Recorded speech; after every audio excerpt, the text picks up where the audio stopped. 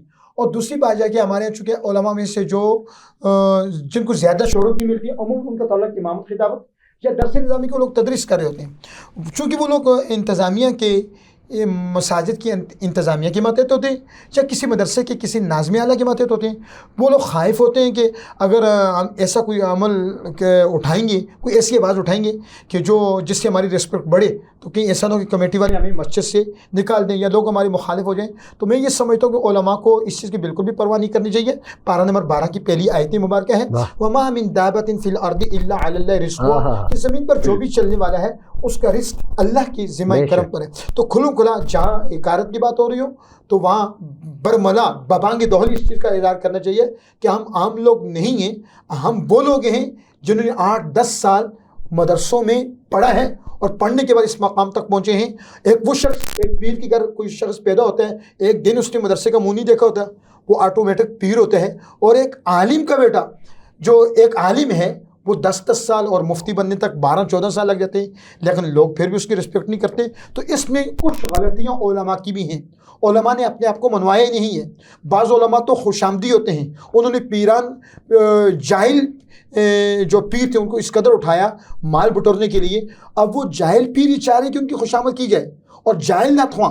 میں آپ جیسے اہل علم کی بات نہیں کر رہا، آپ تو خود ایک علمی دینی درسگاہ ایک عرصہ دراز سے آپ کے اور آپ کے ابو جی چلا رہے ہیں، اور سینکڑوں لوگ آپ کی درسگاہ سے جو ہے عالم بن کر گئے، حافظ بن کر گئے، لیکن میں دیگر لوگوں کی بات کر رہا ہوں۔ خیر آپ مجھ سے زیادہ بہتر جانتے ہیں حامد بھائی، اس فیلڈ سے چونکہ آپ خود بھی وابستہ ہیں۔